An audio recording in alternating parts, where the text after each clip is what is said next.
আসসালামু আলাইকুম প্রিয় সম্মানিত দর্শকবিন্দু, প্রতিদিনের মতন আজকেও আমি আপনাদের কাছে চলে এসেছি একটা বিয়ে বাড়ির প্যান্ডেল নিয়ে। তো আপনারা দেখতে পাচ্ছেন FS Anarul media YouTube channel. আপনারা জানেন আমি বাস্তবগুলো মানুষের কাছে তুলে ধরি। আপনাদের কাছে এর জন্য আমি ভিডিওটি নিয়ে এলাম। আপনারা একটু ভালো করে আপনি ভিডিওটি দেখবেন।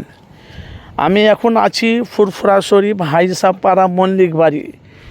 এটা হলো সামনেকার গেট। এই বিয়েটা হচ্ছে আমাদের ফুরফুরার শামীম আহমেদ, আপনারা জানেন, যিনি প্রধান ছিল পশ্চিমবাংলার আনাচে কানাচে। ওনার সবাই ওনার নামটা জানে, শামীম আহমেদ, ফুরফুরা শরীফ হাইসাপাড়া মল্লিক বাড়ি। উনি এখন একটু উঁচু পোস্টে উঠেছে, উনি এখন হুগলির খাদ্যমন্ত্রী হয়েছে। তো এই জন্যে আমি আপনাদের কাছে প্যান্ডেলটা তুলে ধরেছি। আপনারা প্যান্ডেলটা দেখেছেন, বিশাল বড় প্যান্ডেল।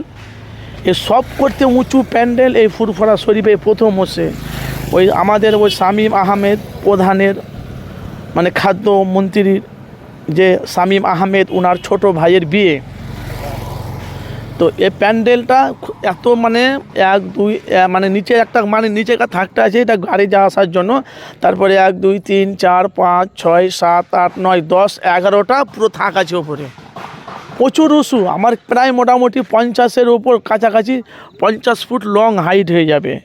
এই হুগলি জেলার মধ্যে ফুরফুরা শরীফের কথা বলছি আমি, হুগলি জেলার কথা বলবো নি। ফুরফুরা শরীফে এই সর্বপ্রথম এই প্যান্ডেল সব করতে উঁচু বেশি বিয়েবাড়ি। তো খালি আর এই প্যান্ডেলটা দেখছেন, এই প্যান্ডেল, এটা হলো প্যান্ডেল। এখানে রান্না হবে, এখানে একটা রান্না হবে।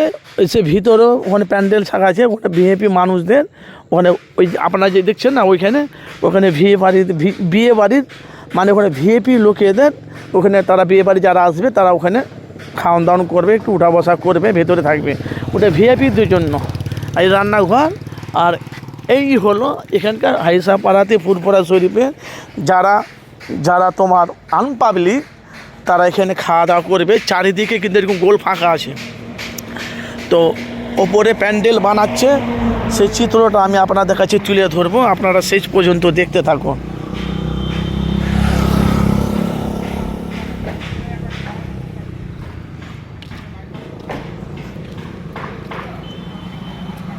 দেখ কত উঁচু, দেখেছেন?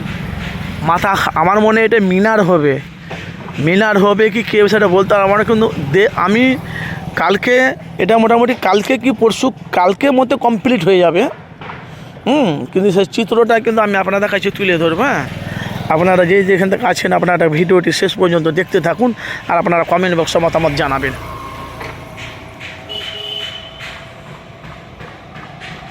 এই যে গাড়িটা আসছে, এটা হলো এটা উজুর পুকুর থেকে আসছে। আর এই যে গাড়িটা যাচ্ছে,